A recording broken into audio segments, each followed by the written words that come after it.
forensics will be done within the week, and the Commission on Elections would be informed accordingly, perhaps before the elections. Yes, Your Honor. We'll do that, Your Honor. Thank you. May we ask the Honorable Chairman of the Commission on Elections, has there been an apparent disruption,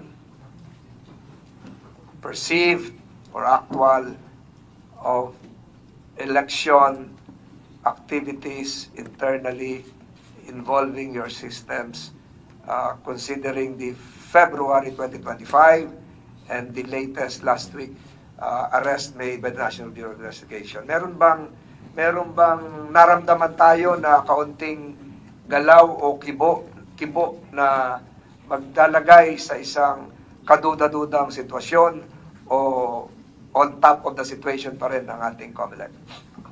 Maraming salamat po, Mr. Chairman. Maraming salamat po mula sa Commission on Election, sa committee na ito, sa National Bureau of Investigation, sa National Security Council, sa NICA, at sa iba pang ahensya ng pamahalaan, sapagkat matagal na namin sinasabi ang threat ngayon sa eleksyon, hindi lang vote buying kung hindi po ang misinformation at disinformation. At ito po ay practically nakukonfirm ng inyo pong komite.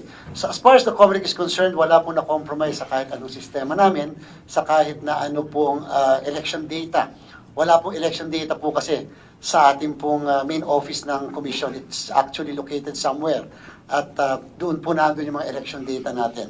Doon po sa sistema na meron tayo ngayon, na lalong-lalo na yung mga ginagamit natin, like for example po, yung mga precinct finder, yan po, noong nakarang election ng 2022, 35 million attempts ang tinanggap niyan para ma-hack, hindi po naging successful. Sa kasalukuyan, halos 3 milyon na po ang tinatanggap niyan ng mga attempts para ma-hack, wala pa rin po naman nagiging successful po dyan. So kung tutuusin po, base rin po sa pagkakapaliwanag ng NBI, talagang more on yung pagkuha ng mga data, cellphone numbers, ng mga tao na nandun halimbawa sa Palacio del Gobernador. Bagamat ng inyong lingkod, wala nung araw na yun sapagkat nasa Bulkang Kanlaon po tayo, yan po ay nakakabahala sa part ng Commission on Elections. Gusto lang po namin ipahayag, Mr. Chair. Napansin po namin mula ng nakaraang isang buwan, mukhang lumalabas po ang efforts against the COMELEC ay massive disinformation na may mind conditioning. Pag po may nakita tayo na isang lumabas sa social media, halimbawa na nakalagay, sabi, dadayain ang halalan, in just a matter of 30 minutes, ito po makikita ng NBI, 700,000 kaagad ang views. At pagkatapos 32,000 kaagad ang comments. Mukha po naman napaka-imposible na ganun kadami kaagad ang mag-view noon at pagkatapos ganun kadami kaagad ang magko-komento. Mukhang hindi po tao yon. At pagka po tinignan nyo, in-scroll nyo pababa, pare-parehas na po yung wordings. So po paulit-ulit, kahit nung isang linggo may lumabas po sa social media ang sabi ay kailangan po ng national ID para makaboto. Buti na lang po kaagad namin ito sinagot upang mapabaliwala ang ganong klaseng informasyon. Yan po yung ginagawa po nila, dinidisrupt, kinisira ang kredibilidad ng ating halalan, Mr. Chair. Kanina lang po, may lumabas na naman bago. Parehas na parehas po yung format. Ang sabi ang eleksyon ay hindi matutuloy sa May 12, sa May 10 na raw po, sa sobrang init ng panahon.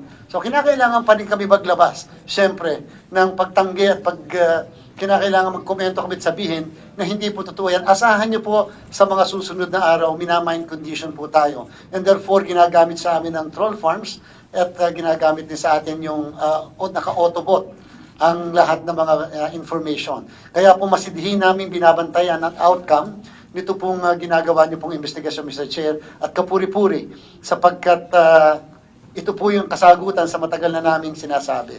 Doon po sa ating sistema, ginagarantya po natin sa sambayan ng Pilipino. Huwag po sila mag-alala. Ang ating po mga makina, 94,000 more or less, 110,000 po lahat yun. Kasama yung ating mga standby machines o yung ating contingency machines, Mr. Chair, ay stand-alone machines. Hindi po siya nakakabit sa kahit na ano. Kahit po tanggalin niyo sa saksak ng kuryente, siya po ay gagana because yung pong baterya niya ay pwedeng gumana for 3 days. Ang pinaka-importante ganito po. Ang isang nakikita namin siguro yung sinasabi nating mai-intercept, yung sinasabing transmission. Pero ang importante po, bago magkaroon ng transmission ng results, ang bawat makina sa ating pong canvassing system, and first time magtatransmit po siya sa PPCRB, sa NAMFREL, sa majority party, sa minority party at sa media. Kasama yung central server ng COMELEC na naka-mirror ang DICT simultaneous po yan, sabay-sabay, para kang nag-text sa group, ay nakapag-imprenta na po, Mr. Chair, ng election returns at yung pangsyam ay nakapaskil na kagad sa labas ng presinto bago gawin ang transmission ng results. So therefore po, alam na ng lahat, kahit nung mga nagbabantay sa labas ng presinto, ano ang nakuhang boto ng isang kandidato. In fact, pati po ang NAMPRE at PPCRB, Mr. Chair, for the first time also, ay papayagan namin i-capture yung QR code ng aming election returns. At yung NAMPRE nga po, pati yung resibo, papayagan namin sila in certain areas na i-capture ang QR code na naglalaman ng summary ng boto sa mismong presinto na yon. Para ma-compare nila sa na-transmit sa kanila, nakapaskil sa labas ng presinto. And bilang panghuli po, ang pinaka-importante po sa ating mga makina, after pong gawin lahat ang printing ng mga election returns, ang pagpapaskil, ang pagtatransmit, ang mga makina po, Mr. Chair, ay magpapakita ng lahat ng ballot images, pictures ng balota, naka-randomize sa bawat presinto. Ang ibig sabihin, Mr. Chair, kung ang nakaboto po sa 500 botante dyan ay 300, ang makikita po ng lahat ng watchers ay 300 picture images randomized. Papayagan po namin ng lahat ng watchers, observers, picturean at i-video ang lahat po ng mga ballot images. Bilangin nila manually yung makikita nilang picture images sa mismong makina po natin. So that, makumpara nila yung manual count ng mismong balota as against do sa na-print na election returns, sa nakapaskil na election returns, at na-transmit na election returns. Lahat pong ito, Mr. Chair, ay mga bagong features ng ating makina. Wala po ito nung mga nakakaraan. Ang purpose namin, siguraduhin na masagot yung tanong ng sambayanan na bilang ba ang boto ko. So hopefully po ito ay makakasigurado na hindi po mako-compromise yung ating proseso at ang ating pong sistema. Of course, kung ang purpose nila ay kuhanin yung mga numbers, cellphone numbers ng mga tauhan namin sa COMELEC, maaari po sila magsaksi doon. Pero ang importante, if you're not doing anything wrong, then no problem po sa aming lahat dyan sa COMELEC. So again, nagpapasalamat po kami sa inyong komite at sa mga ahensya na tumutulong po sa COMELEC. 7 araw na lang, halos 6 na araw na lang po at election na. So far, so good naman po tayo, Mr. Chair, sa ating pong ginagawa. And bilang panghuli po, nag-conduct na po ang COMELEC mula po May 2 hanggang ngayong araw, hanggang May 7 po, ng final testing and sealing. And I would like to announce to all of you po, na so far, wala po kaming major technical issues na nakita sa lahat ng makina na so far sinusubukan sa lahat ng presinto sa buong Pilipinas. Maraming salamat po, Mr. Chair.